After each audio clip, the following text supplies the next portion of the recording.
Eu quero trazer hoje uma reflexão que ficou no meu coração durante a semana toda. Semana toda eu fiquei nas minhas devocionais, nas minhas leituras, nas minhas andanças, né? Foi uma semana muito gostosa, foi uma semana muito proveitosa. Uma semana onde aconteceu muita coisa. Eu gosto de semanas onde a agenda está lotada, porque eu gosto de trabalhar.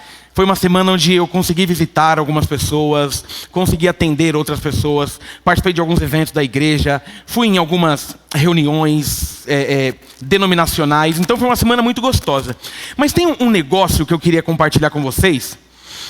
O tema de hoje, né, como eu sempre fico pensando se tem um tema que eu pensei, agora é conosco. Esse seria o tema. E por que esse tema? Irmãos, eu participei de um evento essa semana muito interessante. Muito interessante.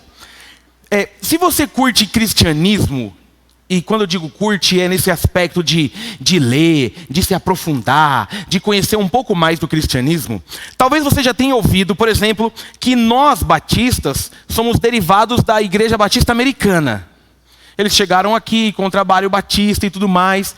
Mas tem uns negócios que a gente tem, eu não sei se você percebe isso. Você percebe que para o brasileiro, tudo que é de fora é mais legal? Normal, não é? Por exemplo, viajar para o Nordeste até que é legal, mas para os Estados Unidos é surreal. Viajar, sei lá, pro Jalapão é bacana, mas você já foi a Paris? E os produtos é a mesma coisa, né? Se você comprar lá, parece que dura mais. Mas é porque a gente também sabe que aqui geralmente vem do Paraguai, né? A gente sabe que está tão perto. Mas a gente tem essa tendência. E o Evangelho? Essa semana eu fiquei reflexivo. Eu não sei se eu posso dizer que eu fiquei feliz e triste. Eu vou tentar explicar o que eu senti. Essa semana, enquanto eu ouvia e participava de uma reunião sobre alguns assuntos do cristianismo, eu achei interessante. Irmãos, a Europa, acho que a maioria já sabe, né? A Europa, que foi um baita terreno fértil do cristianismo, praticamente acabou o cristianismo. Eles estão tentando retomar. Eu tenho um amigo que é pastor na França e conheço mais 2 professores que me deram aula, que são pastores na França. E irmãos, como é difícil a igreja na Europa. Igrejas pequenas, trabalhos sem muita, sabe, expressão, o ateísmo tomando conta, o islamismo tomando conta. E aí, recentemente, foi feito meio que um despertar, porque os Estados Unidos está passando por isso. O número de muçulmanos nos Estados Unidos está aumentando assustadoramente. Só que eles têm estigma. O americano, tem uma coisa que eu admiro no americano, é a autoconfiança. Você já percebeu? Você já percebeu que todo filme americano, o herói é americano? Mas ele não é o herói da América. Ele é o herói do mundo. Tem um problema, um americano descobre uma arma que mata. Tem um problema, o super-herói que se transforma em americano. E a gente tem isso. Só que eu estava fazendo umas leituras que, no ambiente de igreja, o que eu vou falar agora, você pode não entender ou não concordar e não tem problema. Mas a minha conclusão de uma leitura sociológica e histórica é de que nós, Brasil, se não somos, em breve seremos a grande potência evangélica do mundo. Se não somos já, em breve seremos. Eu estava numa reunião esses dias, e aí um rapaz estava oferecendo um pacote de evangelismo e de aprender a ser missionário na América. E a gente cresce os olhos. Aí ele começou a explicar. Ele falou assim, porque lá a gente vai ensinar vocês a ser uma igreja relevante, a ser missionário, a pregar, a conhecer a história da igreja. E todo mundo se interessando. Aí perguntaram ali nas conversas sobre a igreja dele. E a igreja dele deveria ter, sei lá, 100 membros. Aí eu falei, mas para ele ensinar, não teria que ser uma coisa... Ou será que eu estou sendo muito... Não sei. Aí um amigo meu olhou e falou assim, que era pastor, falou assim, mas eu tenho a sensação que a minha igreja é maior que a dele. Eu falei, mas ele é americano. Ele vende, né? Ele fala inglês. Tanto é que ele contando o testemunho, se você for professor de inglês particular, me procure, eu preciso fazer inglês. Irmãos, é muito ruim ouvir uma coisa que a gente não entende, não é? Não é ruim? E americano parece que ele está sempre com pressa, né? Porque se ele fala devagar, a gente entende. Hands, King, Jesus. Agora quando ele fala, Handkick and Jesus, você fala, é o quê que ele está com pressa, miséria? E aí eu fiquei com isso na cabeça. E o grande detalhe, irmãos, é que eles já foram a grande potência. Já foram. Onde é que se perderam? Eu acredito que nós precisamos tomar cuidado, porque ser potência custa caro. E se agora é conosco, nós precisamos abrir os nossos olhos para que o reino seja manifestado nos lugares onde Jesus nos envia. O que eu quero tentar trazer para a gente é esse senso de alegria por ser crente. Porque nós somos alegres, sim ou não? É o calor. Somos alegres, sim ou não? Sim. Claro que somos. Nós descobrimos a melhor coisa que existe na vida. Jesus nos encontrou. Ele mudou a nossa história. E o grande problema é o que a gente faz com isso. Então o que eu quero trazer para a gente hoje, se você puder, abra sua Bíblia no livro de Atos. Atos capítulo 1. Atos capítulo 1.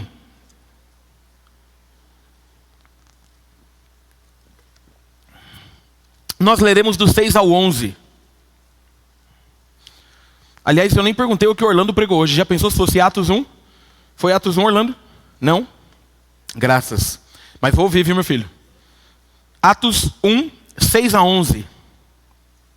Já está ali, se você não trouxe Bíblia, mas eu vou ler a minha versão. E a minha versão diz assim: Então, os que estavam reunidos lhe perguntaram: Senhor, é nesse tempo que vais restaurar o reino a Israel? Ele lhes respondeu: Não lhes compete saber os tempos ou as datas que o Pai estabeleceu pela sua própria autoridade, mas receberão poder quando o Espírito Santo descer sobre vocês, e serão minhas testemunhas em Jerusalém, em toda a Judéia e em Samaria e até os confins da terra. Tendo dito isso, foi elevado às alturas enquanto eles olhavam, e uma nuvem o encobriu da vista deles. Eles ficaram com os olhos fixos no céu enquanto ele subia. De repente surgiram diante deles 2 homens vestidos de brancos, que lhes disseram: Galileus, por que vocês estão olhando para o céu?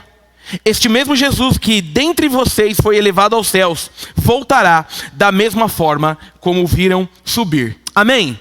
Louvado seja o nome do Senhor pela palavra dele. Queridos, eu quero trazer um pouco do contexto. A gente está no começo daquilo que nós chamamos da história da igreja. E estamos no exato momento onde Jesus inaugura o reino ao lado do Pai. Jesus, ele vem enquanto homem e volta. E eu queria que você entendesse a cena. Jesus já fez tudo o que você conhece.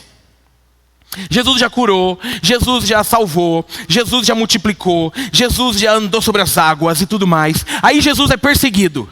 Quando Jesus é perseguido, quem andava com ele toma um susto e fala: ué, como que o meu Senhor morre? Mas ao terceiro dia ele vai e ressuscita. Pá! E eu acho que na cabeça daqueles discípulos era assim: agora que ele ressuscitou, ele vai ficar com a gente até o fim. E Jesus já havia dado indícios que não seria desse jeito. Mas chega o grande dia. E aqui você precisa entrar na cena. Jesus está conversando com eles dizendo assim: então, pega a cena.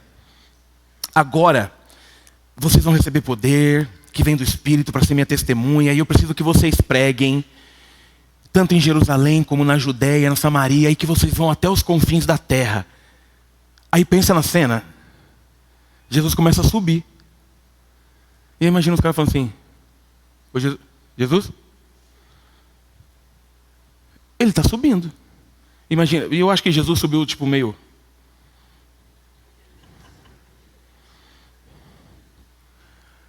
E o texto diz que eles estão atônitos. E Jesus gosta de ser apoteótico, né? A nuvem vem, encobre e aparecem 2 homens. Mano, você tem que ler a Bíblia entrando na Bíblia. Parece normal, né? Ver alguém subindo para o céu e descer 2 homens para conversar com você. A gente vai ver isso sempre, sim ou não? Quem vê, tá... tem que ver o que está tomando. E os caras estão olhando atônitos e tal, e de repente os homens falam assim: ei, calma. Ele está subindo, mas ele vai voltar. E é dali que começa todo esse processo de: agora está com a gente a bola.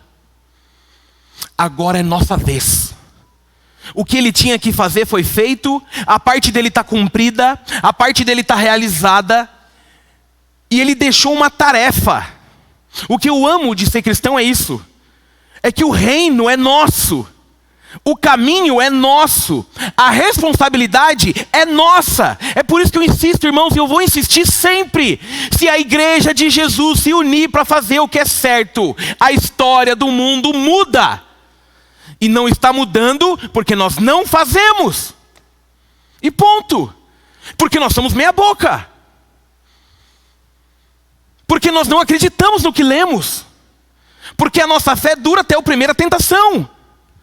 Porque basta alguém diferente, de fé diferente nos olhar, que nós esmorecemos. Mas se a gente for corajoso, irmão, ninguém segura a gente. Se a gente for corajoso, Guarulhos vai mudar. Se a gente for muito corajoso, São Paulo vai mudar. E se a gente for ainda mais corajoso, o Brasil vai mudar. E se a gente for hiper, mega, super, ultra corajoso, o mundo vai mudar. E se a gente for... Aí deu, né? Marte vai mudar. O que eu quero tentar trazer hoje é justamente isso. Nós precisamos voltar a olhar para aquilo que realmente importa. Porque agora é com a gente. Agora é a nossa vez. Chegou a nossa hora. E para tratar esse caminho, para trilhar esse caminho, a primeira coisa que eu quero te deixar, que esse texto falou comigo, é que quem se preocupa muito com a volta, não cuida da sua ida. Olha esse texto, o começo, que incrível. Então, os que estavam reunidos me perguntaram: Senhor, é nesse tempo que vais restaurar o reino a Israel? E ele lhes respondeu: não lhes compete saber os tempos ou datas que o Pai estabeleceu da sua própria autoridade. Irmãos, aqui os discípulos ainda estão, primeiro, numa expectativa de reino muito diferente. Ainda não caiu a ficha.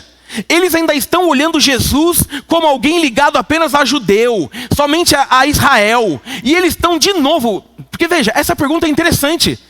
O que eles estão tentando dizer assim, beleza, você vai subir, mas não vai demorar para você vir aqui resolver, né? Irmãos, eu fico pensando às vezes, como a gente se preocupa, e entendo o que eu vou falar, espero eu terminar para não me julgar, tá bom? Como a gente se preocupa muito com a volta de Jesus. Só que Jesus, sempre que fala da volta, ele diz que não compete a gente saber o dia. Apenas faça. Mas a gente não se preocupa com aquilo que ele falou para fazer. Você já viu o crente que tudo é a volta de Jesus? Ele não te... Veja, ele vai evangelizar alguém. Ao invés dele falar do amor de Jesus, ele fala, porque vai voltar, viu? Para a pessoa ficar com medo. Porque não é ruim quando alguém fala assim, lembra dos filmes de antigo? A gente podia voltar a ver esses filmes, né? E gerou um monte de teologia zoada. Quem lembra do Deixados para Trás? Não dava medo daquele filme? A cena que eu não esqueço é do piloto de avião. Lembra? Os dois iam conversando, a viagem está muito boa, de repente dava um raio, pá! Aí estava só a roupa de um e falava... Carros desgovernados estão batendo. Cadê famílias porque foram arrebatadas? Meu irmão, o que a gente tem que entender é que Jesus disse assim, o dia não compete a vocês. E tem outra, parar de usar isso da forma errada. Porque os discípulos estão tentando usar como, de novo, um rei que restauraria Israel, que traria força, e de uma forma especial, porque Israel já tinha perdido poder. Nós temos que olhar da forma certa. Não se preocupe com o dia. Agora, você é convertido, é de Jesus, não importa o dia. Se for agora, a gente vai. Se for amanhã, a gente vai. Se for daqui 20 anos. O detalhe é que, por olhar demais esperando a expectativa, porque todo excesso de expectativa de volta tem um pouco com falta de responsabilidade. Por quê? Porque se ele voltar, ele resolve. Se ele voltar, ele resolve. Tá, mas e a nossa parte? E o nosso id? É por isso que, desculpa, Orlando, falar disso, que me empolga pessoas que trazem, sabe por quê? Porque tem a ver com testemunho. É pessoa que está preocupada, e não estou dizendo de você porque você já é crente, mas o Orlando já trouxe crente, não crente, outras coisas. Ele trouxe. Agora, é evidente que existe no nosso anseio, no nosso coração, um anseio pela volta de Jesus, sim ou não, igreja? Claro que existe. Porque nós sabemos que vai ser o lugar da perfeição, mas nós não devemos ficar parados nisso.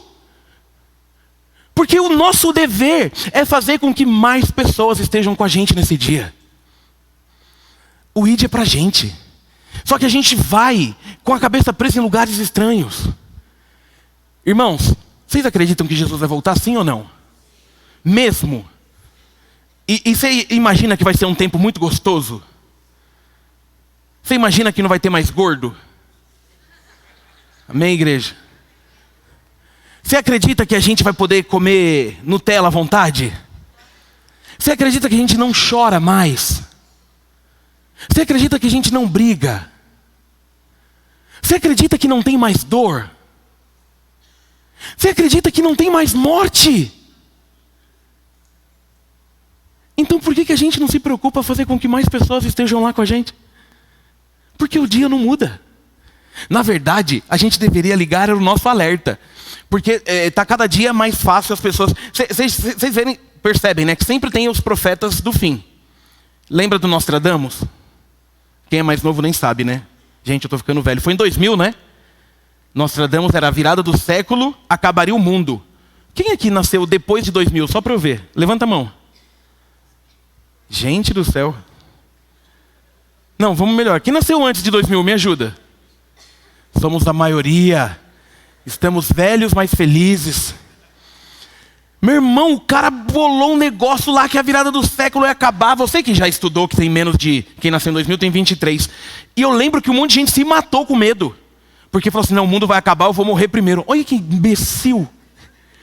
Tipo, vou chegar antes. Aonde, imbecil? Porque eu lembro. Quando deu o dia e a hora, eu estava na rua brincando. Porque eu tinha 15 anos em 2000. 15 anos. Ei, eu sei minha idade, mano. Aí eu lembro que tava todo mundo assim, que bobeira. Mas sabe quando dá aqueles... Não é um raio, mas quando dá uns negocinho que o céu fica meio que iluminado? Eu lembro que naquela hora a gente parou o futebol e fez... Você tá ligado, né? Quando a gente tá com medo e num ambiente com muitas pessoas, o grande segredo é olhe pro outro.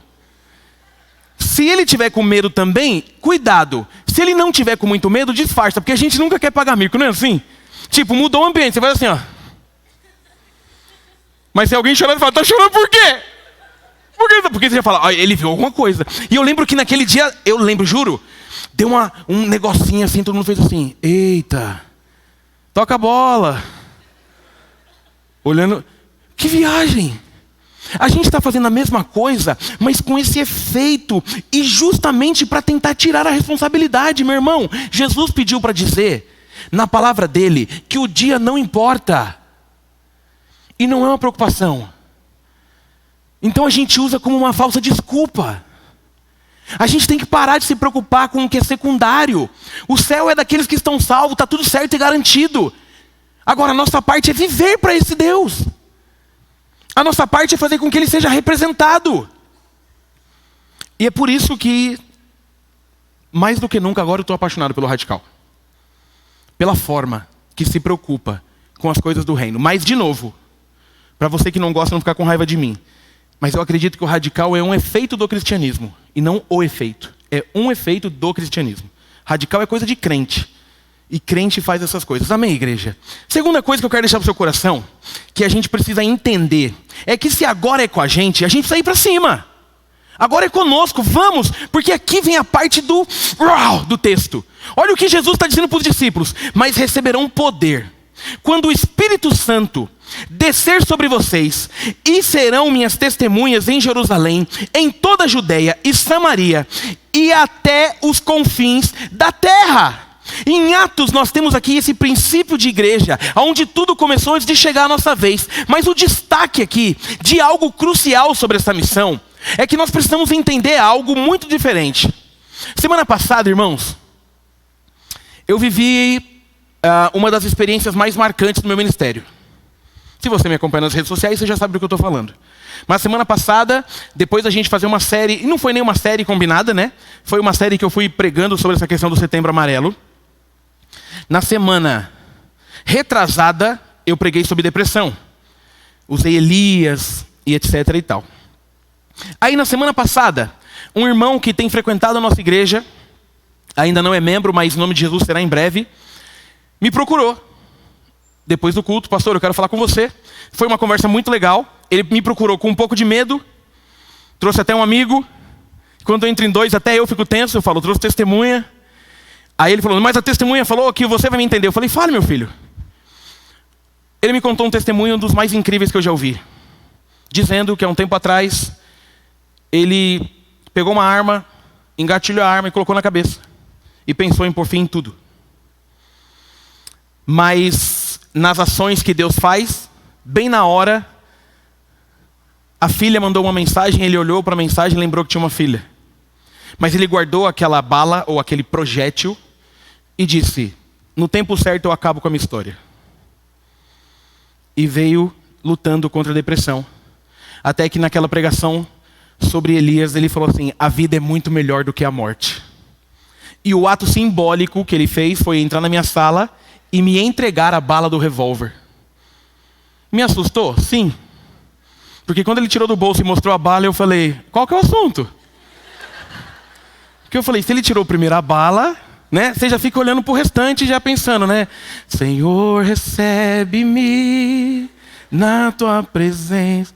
Aí quando ele bateu a bala na mesa, eu falei, só com a bala não dá para morrer. Irmão, se naquele momento ele fosse coçar as costas, eu infartaria. Mas graças a Deus ele não coçou as costas.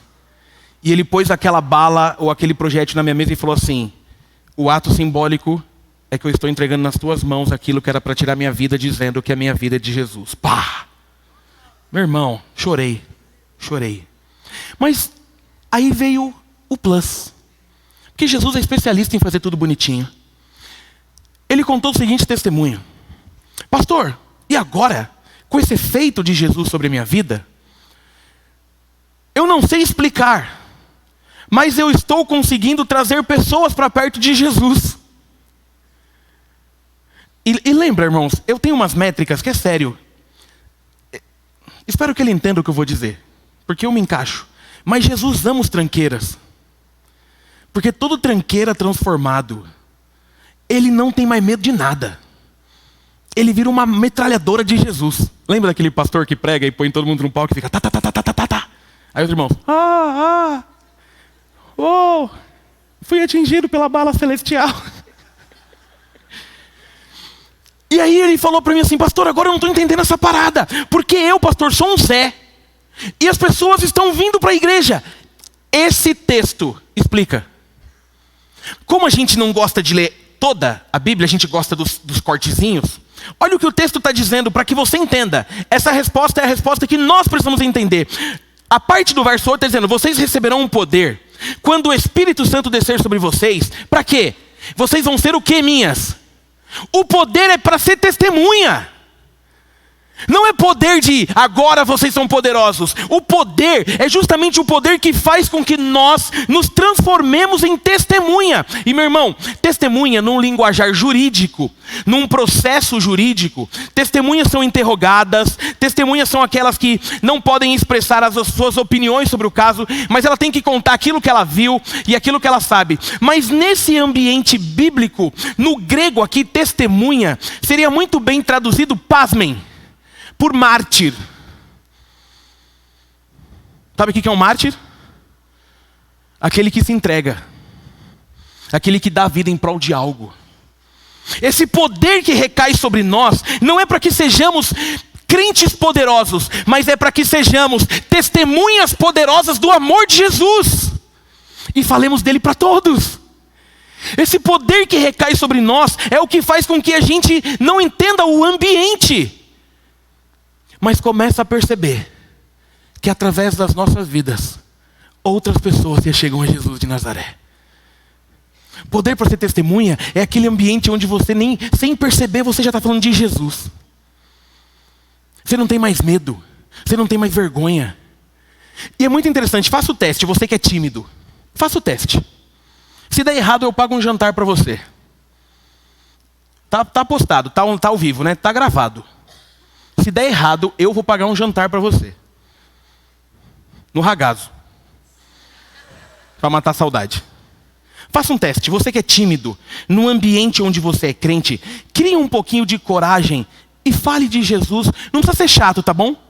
Mas mostre que você é crente ali e observe a reação das pessoas.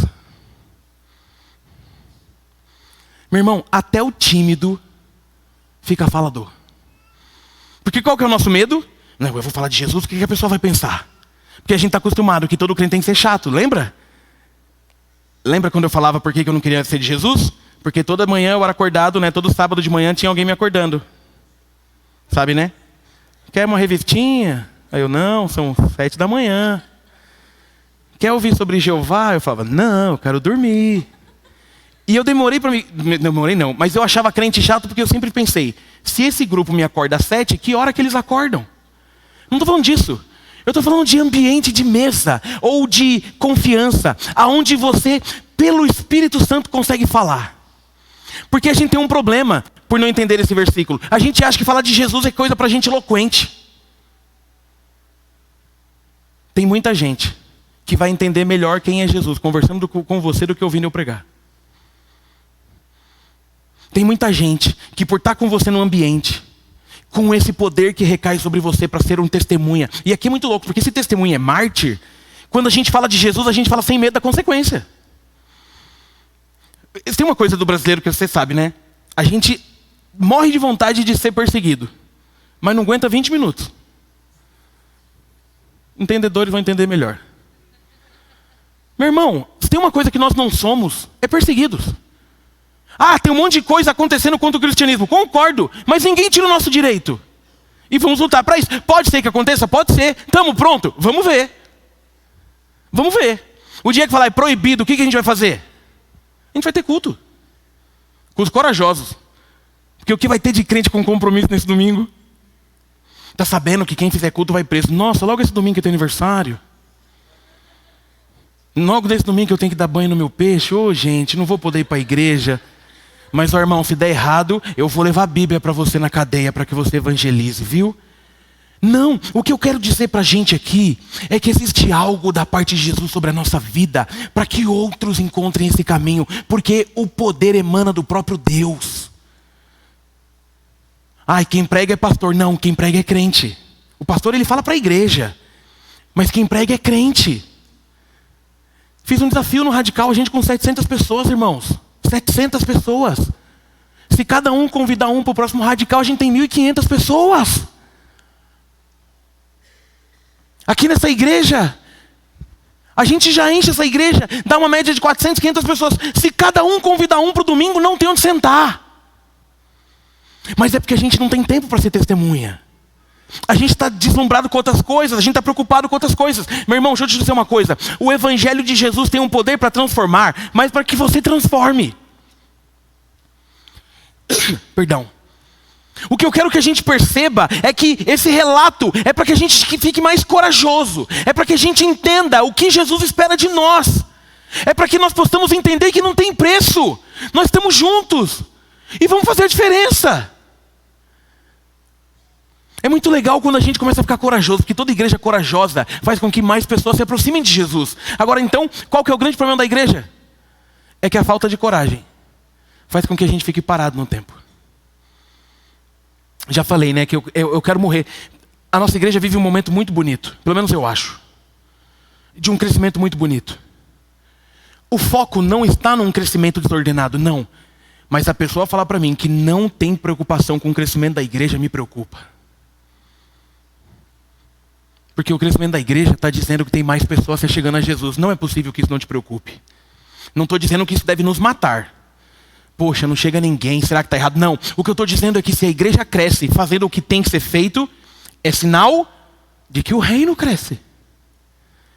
É ou não é legal quando você convida alguém que não é crente para vir no culto e a pessoa vai embora dizendo assim, o que eu faço para ser dessa igreja? Não é legal? Você não pensa em dar um cavalinho de pau automaticamente? Ou quando a pessoa vai se apresentar e fala assim, quem me trouxe? O Orlando. É que vocês não veem daí, daqui eu vejo. Ele já fica assim, ó. Aí eu chego nos amigos dele, quando o amigo dele falou o nome Orlando, ele faz.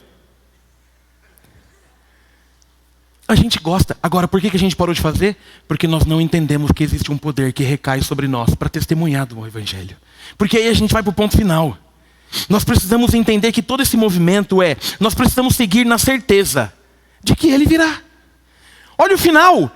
Tendo dito isto, foi elevado às alturas.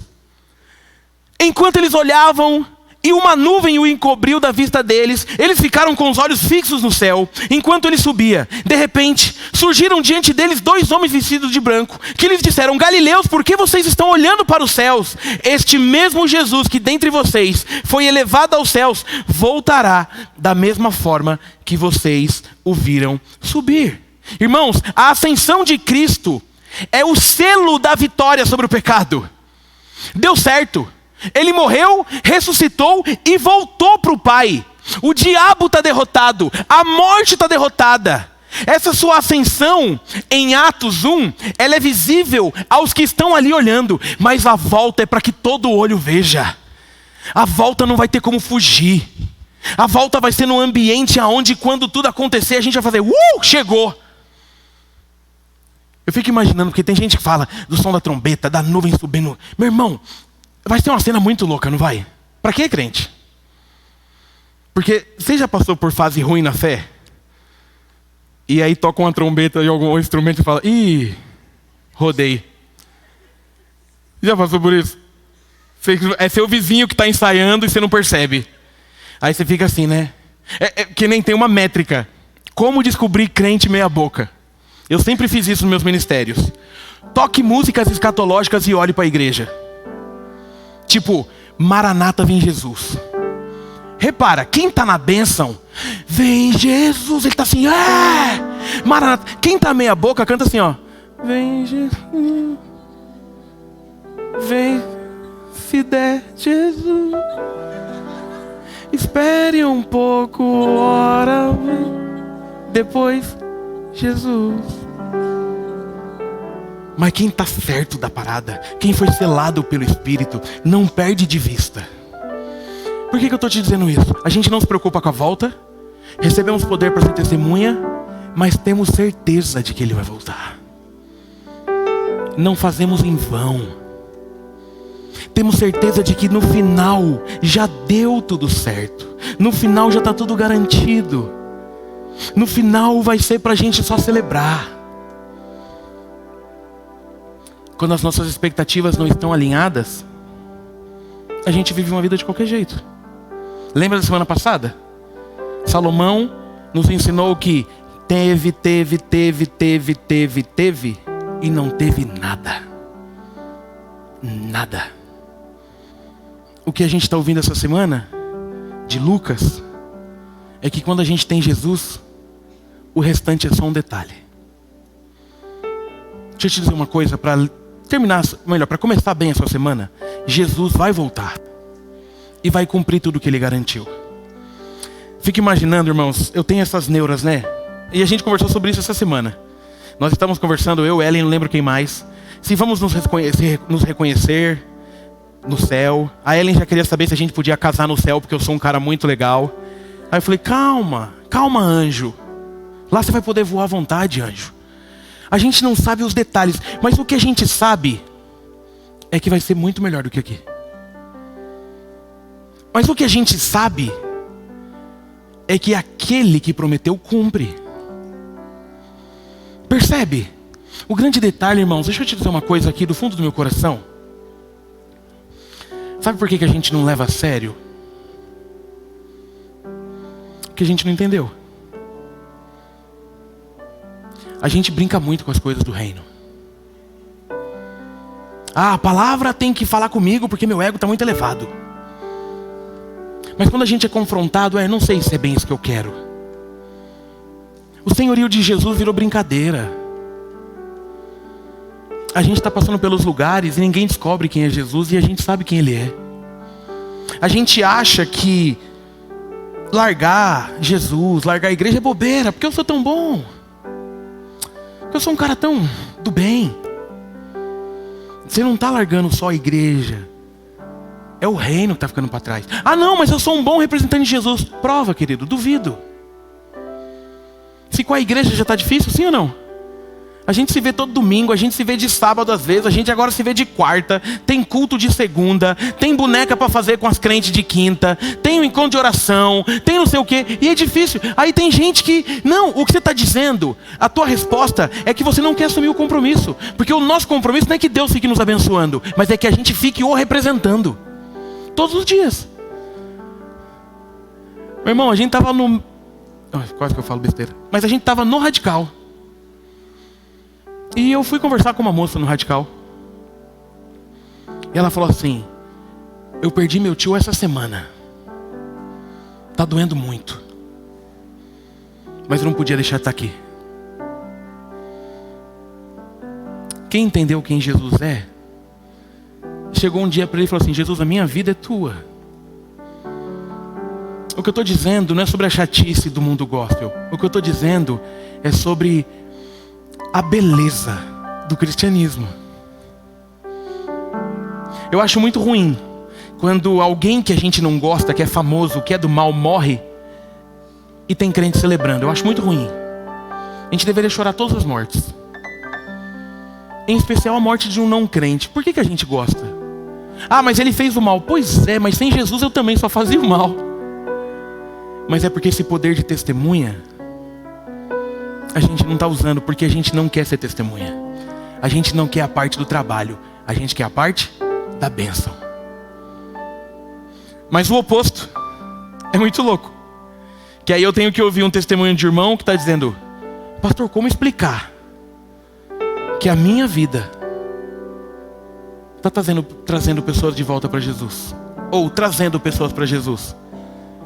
Como Paulo diz em Coríntios, é que nós temos o nosso tesouro em vaso de barro, para que todos saibam que a glória vem de ti. Vaso de barro, vem sobre nós o tesouro, e todos descobrem quem Ele é. O que está faltando para a gente é uma entrega verdadeira. O que está faltando para a gente é se prostrar diante de Jesus e dizer: Jesus, a minha vida é tua. E aí, fazendo menção aos nossos, agora à tarde eu estava relendo a pregação, tendo meu tempo ali. Estava meu pai dormindo de um lado, a Ellen dormindo de outro. Então estava uma paz na casa, eu fui reler e tudo mais. E aí eu vi um stories da Yasmin, muito bonito. Porque perdeu o papai, tem 7 anos, né, Ia? 7 anos. E na data, seria de agora? Ontem. Então serve também para Jenny, serve também para Érica, serve para o Gui. E o texto dela, eu me emociono sempre, não tem como, porque ela estava lá. Elas estavam lá, eles estavam lá. E ela postou uma foto com o pai. Não há dúvida que é saudade. Mas dizendo que ela estava trabalhando no reino, no lugar que ele ficaria feliz de saber que ela estaria. Esse é o reino de Deus. O que eu aprendo com isso? É que o poder de ser testemunha é o poder, inclusive, no dia mau. Percebe? Eu não falo de Jesus porque tudo deu certo. Eu falo de Jesus por tudo que Ele já fez. E porque tudo vai dar certo assim que Ele voltar. Amém, igreja? Que Deus nos abençoe. E que a gente volte para o lugar da testemunha. Uma das coisas que Deus tem me cobrado muito, e você deve perceber em algumas pregações minhas, eu me cobro muito sobre isso. Deus fala muito para mim assim: Bruno, cuidado para não se achar demais. Bruno, pé no chão. Porque se você inverter, Bruno, e tirar eu do altar do teu coração e colocar você, vai dar ruim. Faça essa oração todos os dias para você ver se o seu casamento não vai mudar. Ainda mais se for os dois crentes. Sabe por que está dando errado? Que são dois egoístas no mesmo lugar. Faça essa oração para ver se a criação dos seus filhos não vai mudar. Faça essa oração para ver se o escritório não vai mudar. Mas a gente está muito mais afim de buscar os privilégios do que as responsabilidades. Já é um privilégio saber que fomos amados, mas é uma grande responsabilidade ser a testemunha nos lugares aonde ninguém o conhece. Você pode fechar os seus olhos? Eu queria orar por você.